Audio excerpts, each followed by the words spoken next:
FREE, hold up, stop the beat. I'm a motherfucking city girl. Ain't shit free by me. I need to make these niggas pay up, not only in dollars, but in respect. Okay. There is my baby, my queen. What's up? Hi, babe. How are you? Could you hear me? I can hear you, and you look so fucking pretty.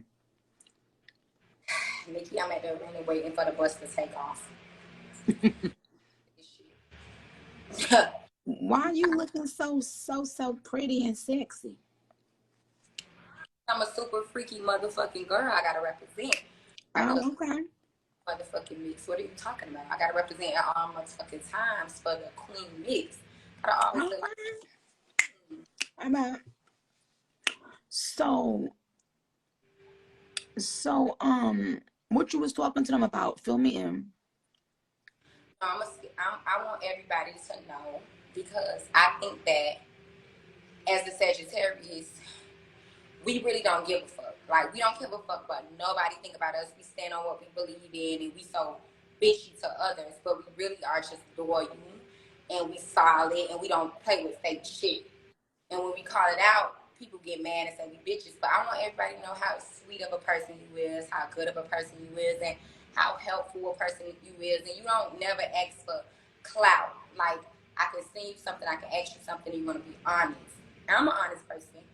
And that's why I'm so glad that, like, me and you are cool, because I know that I can send you something. You're going to be dead ass honest. And you're not going to care what I think. And that's the same thing as me. And I want the world to know how much of a good person you are. Because I think that they are so obsessed with making you a bad guy. And I think they've been doing it so long that you don't even care no more that you wear the title well. And you are killing this with the title. But you are such a good person. You are such a person. Like, you are. Well, thank you for saying that. And as a Sagittarius, you already know we always throwing the Sagittarius card in there because we know we are the best sign. And so we can recognize things in another Sagittarius that people can't really see. You know what I'm saying? So so with you, I've always gotten a very down to earth, genuine, vibe from you once we started speaking. You know what I'm saying? Yeah. What I was seeing on the internet prior to that, and when a lot of shit was going on and a lot of shit was being said that I didn't like, I wouldn't have ever known how you really were. You know what I'm saying? And so it makes me understand better, like, how people judge me all the time, right? Because we do such a great job of wearing the fact that we don't give a fuck on our sleeve, that sometimes we don't realize that people might need to see that we're a good human being. You know what I'm saying? Like, there's nothing wrong with that. I feel like we are so much of this shit and we have so much talent that we feel like we don't have to be likable. We feel like our talent speaks. Like, I feel like that. I feel like, okay, people don't really like me like that, but when I put out a verse, they eat it up and they like me for that. I don't have to be likable because I have talent. So I don't have to be nothing else but what I came here for, and that's to be a rapper. That's what Sagittarius feel like, and that's what I get from you. Like, you feel like I don't got to be likable because I motherfucking got a talent. Like, and when we spoke and I explained it to you, it took for me to get in this game and to become an artist, to know and respect what you have done for the game. And I told you, I said, Nikki, I think I did 2 albums so far. I'm about to be on my 3rd one, and it's not easy. It's not. And I've been in studio sessions and I put on albums of yours. And I'm like, how the fuck this bitch do that? Yeah. And that was one of the realest things you said to me. That was one of the realest things anybody ever said to me in this game. The thing is that a person can apologize to you till they blue in the face, right? A person can say, oh, let's just let this shit go. Let's let it die down. But with me, and I knew you knew exactly what to say on that phone call. You knew exactly what was going to bring me back off the ledge because I was about to jump. What I felt, it's what I knew, it's what my engineers can tell you. Like when they see me in the studio, when they see me getting into my craft, and when I tell them to put on and how I speak of you, I'll say, what the fuck? When I listen to these songs. But I was listening to you when I was working at Whole Foods and I was in the freezer and I was packaging my lunch. You get what I'm trying to say? Like getting ready for my shit. And then I got so caught up with relatable and I didn't think about talent. So when I had gotten the game, and I said, you know what? It takes talent. You can't be just relatable to keep putting out these records. You have to have talent. And the respect that we changed. I said Nicki Minaj really has talent to keep putting out these bodies of projects that make sense, that sound good, that flow. That's what you said, because when we did the phone call, it was a moment on that call where I was like, I went up to a level probably like 9 on my anger scale. Yeah. I'm like, hold on. But it's like, just I said, oh my but Minaj over with. But again, it was just so genius that because you're a fucking Sagittarius, right? You were the only person on the call that knew, and I want to make sure I make this clear, that knew what to say to me to calm me down so that I could be back to listening instead of talking and going hard and doing the most. Because whenever a person makes you feel that they speaking from a genuine place and they know what you've gone through, it's not about somebody complimenting you about where you are. It's about what the fuck you've gone through. And when you said to me one time, like, yo, I realized once I got in this shit, how strong you've had to fucking be to still be here 15 years later. And now I can say that as a woman, okay? Not as a dick eater, as a woman, as a woman, to be able to say, now that I have experienced walking in your shoes for a little bit, I can now give you your props as a woman, because you know what? I didn't understand what it took to be in your position. So I lashed out, or maybe I went with the crowd and I, whatever. But now that I can speak from a place of experience, I want to let you know, as a woman, I feel fucked up for saying this or doing this. I want to let you know, I know what you've gone through. And sometimes that's all people need to hear. It's not about compliments. I don't give a fuck about compliments. So many people hit me all the time trying to whether it's making amends or moving on. However, they don't know what to say to me. You see, they think just going over the surface or complimenting me. I don't want no fucking body compliments. Or somebody just told me I look like Edward Scissorhands. Bitch, fuck you. No, but look, all I be wanting to know, because, again, and some people say I'm too much of a forgiving person, but I have to be, because I'm human and I make mistakes every day, right?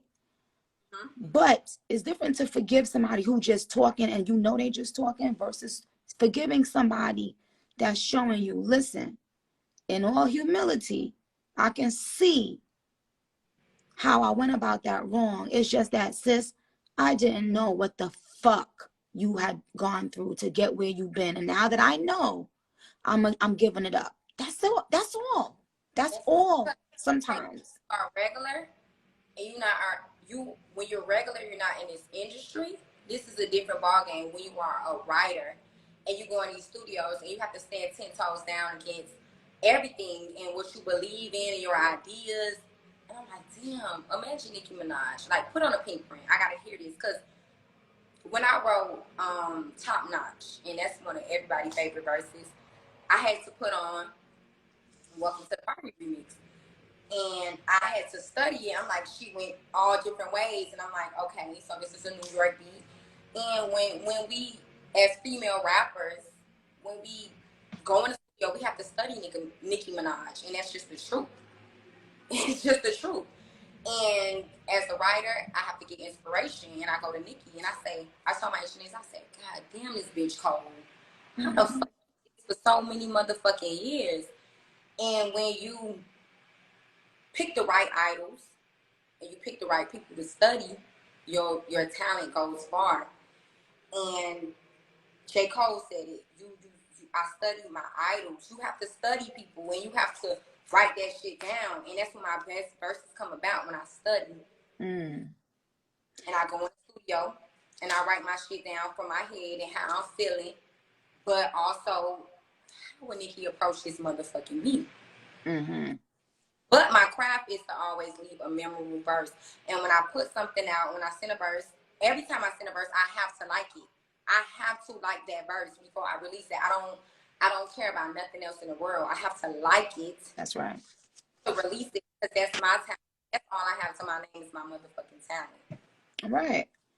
And that's right. You have to be the biggest fucking critic of you.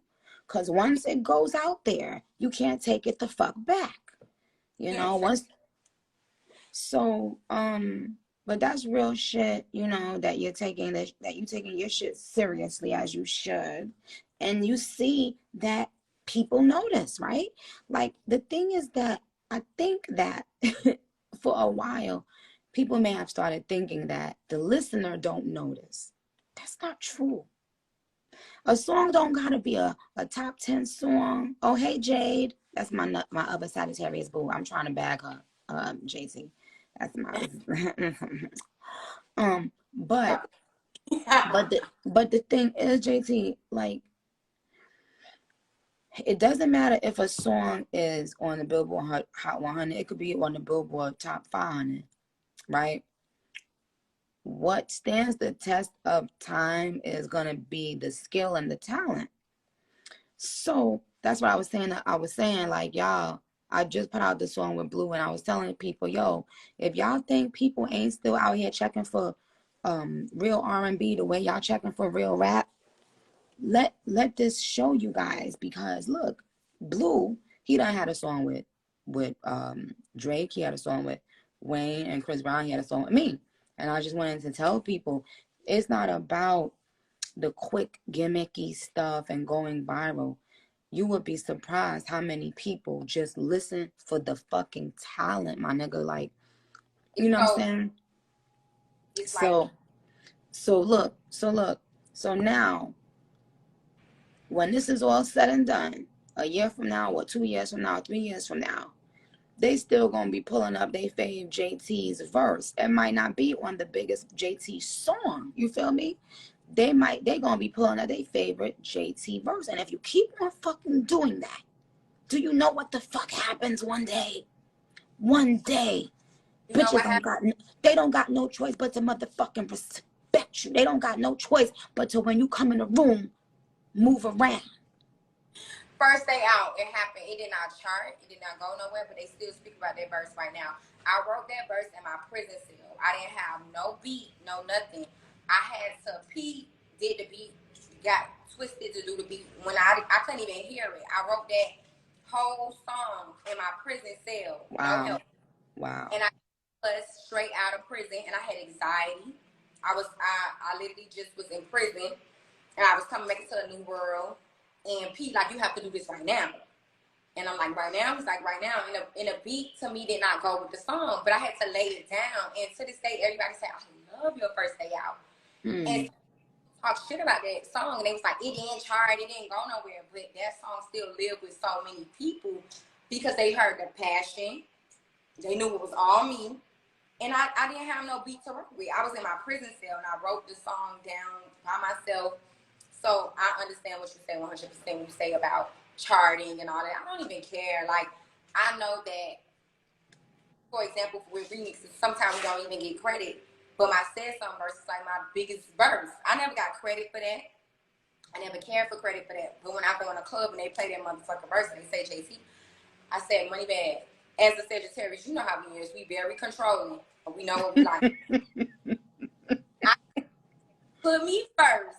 Let me tell you how to format this song. Let me tell you how to format this song. This is how this song should go. Gave me full control, and that's like that's how it went. Yeah. And yeah. I got credit for it, not on the chart, not nowhere. But it's my when I play it on stage and my tour, when I play it anywhere, it go up. It's not about credit. It's about talent. It's about putting your all in this. When you look at the writers' credit, you see my motherfucking name, and you know that's what I do. But listen, Jatavia, girl, listen, okay? The point is, I'm going to give you an example that I never want you to forget for the rest of your life, okay? Mm-hmm. What do you think charted higher on the Billboard Hot 100? Monster or Starships? Let's use that as an example, okay? Now, y'all keep on asking to see my face. I don't know what more of my motherfucking face y'all going to see, babe. Look, here's what I want you to always remember, JC, okay? Let all these people right now fight for who could get, all the attention, who could pop their pussy the widest, who could, be disrespectful the most, whatever, right? And if you stay focused on that motherfucking pen, you watch what the fuck is gonna happen. Let them. I've been able to witness this shit for a long time, right? And some people take your advice and some people don't. I remember when I worked with Bia, I had, I was telling her a lot of things, right? And for the most part, she was receptive. And as, a woman and as an intelligent creative, there were some things that she didn't want to hear at that moment. And then after we finished, doing what we had to do, she sent me a message one day and she said, bitch, you was right about everything. And I'm not going to get into it because that's her business.